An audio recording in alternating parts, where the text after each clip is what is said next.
নেতানিয়াহুকে হিটলারের সঙ্গে তুলনা করলেন এরদোগান। এরদোগানের দাবি উভয়ই ধ্বংসের একই পথ তৈরি করেছিল। ইসরায়েলের হামলার নিন্দা করেছেন এরদোগান। ইরান বৈধভাবে তার জনগণকে রক্ষা করছে, এমনটাই দাবি এরদোগানের। নেতানিয়াহুকে হিটলারের সঙ্গে তুলনা করলেন তিনি এবং ইসরায়েলের হামলার নিন্দা করেছেন এরদোগান। ইরান বৈধভাবে তার জনগণকে রক্ষা করছে, এমনটাই দাবি করেছেন তিনি। তার দাবি উভয়ই ধ্বংসের পথ তৈরি করেছে। ইসরায়েলের হামলার নিন্দা করেছেন এরদোগান।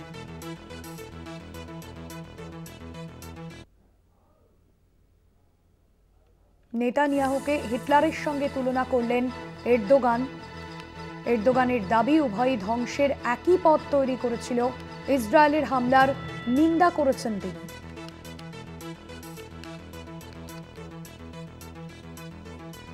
ইন্দ্রাণী বন্দ্যোপাধ্যায় রয়েছেন আমাদের প্রতিনিধি ফোন লাইনে। ইন্দ্রাণী, এরদোগানের যে বক্তব্য, সেই বক্তব্যে কি স্পষ্ট হচ্ছে? হ্যাঁ দেখো, এরদোয়ান অর্থাৎ তুরস্কের প্রেসিডেন্ট তিনি বলেছেন যে নেতানিয়াহুকে হিটলারের সঙ্গে তিনি তুলনা করেছেন। তিনি বলেছেন, আমরা জানি যে হিটলার কতটা ধ্বংসাত্মক ছিল এবং যেভাবে সে ইহুদিদের দেশ থেকে খেদিয়ে বের করেছিল এবং সেই ইহুদিরাই পরবর্তীকালে ইসরায়েল তৈরি করে, সেই নেতানিয়াহুকে এবার হিটলারের সঙ্গে তুলনা করেছেন। অর্থাৎ মাস ডিস্ট্রাকশন দুজনেই করেছিলেন, সেখানে একটা তুলনা এসেছে। উভয় ধ্বংসের একই পথ তৈরি করেছিল, এমনটাই কিন্তু এরদোয়ান দাবি করেছেন। এবং ইসরায়েল যেভাবে ইরানের উপর হামলা চালাচ্ছে সেটার নিন্দা করেছেন এরদোয়ান। এবং ইরানের বাসিন্দাদের রক্ষা করার ইরানের সরকারের একটা অধিকার রয়েছে, এমনটাই কিন্তু এরদোয়ান দাবি করেছেন। সেক্ষেত্রে যেটা উঠে আসছে যে এরদোয়ান অর্থাৎ ইসলামিক দেশ হয়ে তিনি ইরানের পাশে দাঁড়িয়েছেন, ইরানকে সমর্থন করেছেন এবং ইসরায়েলের যে হামলা সেটার তিনি নিন্দা করেছেন। তাহলে কি এটা থেকে কি স্পষ্ট কোনোভাবেই হচ্ছে যে তিনি প্রকাশ্যে এসে একেবারে ইসরায়েলকে সমর্থন করবেন? সেটা থেকে কিন্তু স্পষ্ট হচ্ছে না। কারণ ওআইসির যে সম্মেলন ছিল সেখানে গিয়েছিলেন এরদোয়ান এবং সেখানে আরো ইসলামিক দেশের প্রতিনিধিরা ছিলেন, সেখানে তিনি ইরানের সমর্থন করেছেন। তবে ভাস্করটি, আমাদের এটা মাথায় রাখতে হবে যে তুরস্ক কিন্তু ন্যাটোর সদস্য, তাই আমেরিকার সঙ্গে তার একটা সম্পর্ক রয়েছে।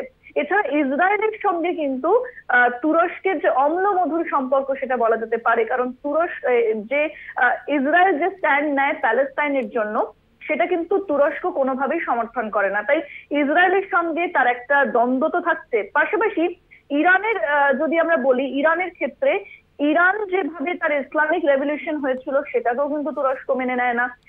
এছাড়া ইরান যে মিলিশিয়া গোষ্ঠী রয়েছে সেই মিলিশিয়া গোষ্ঠীগুলোকে যেভাবে সমর্থন করে, হুথি হোক, হামাস হোক, লেবাননে যে গোষ্ঠী রয়েছে তাদেরকে যেভাবে সমর্থন করে সেটাও মেনে নেয় না। এটা ভেবে কিন্তু আরব কান্ট্রিজ চুপ রয়েছে, কিন্তু তুরস্কের প্রেসিডেন্ট এরদোয়ান তিনি সমর্থন জানিয়েছেন। তাহলে এটাও আমাদের দেখতে হবে, আরব স্প্রিং এর সময় তুরস্ক খুব একটা গুরুত্বপূর্ণ ভূমিকা পালন করেছিল, তাই মধ্যপ্রাচ্যের ক্ষমতা কিন্তু সেও দখল করতে চাইছে এবং মধ্যপ্রাচ্যে তার প্রভাব থাকে, সে যেন কোনোভাবেই সে জমি না হারায়, তার জন্য কিন্তু ইরানের এই সমর্থন বলে মনে করা হচ্ছে। তাহলে কতটা পাশে দাঁড়াবে এর পরবর্তীকালে?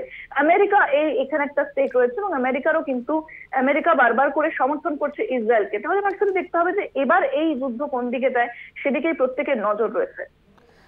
ধন্যবাদ ইন্দ্রাণী।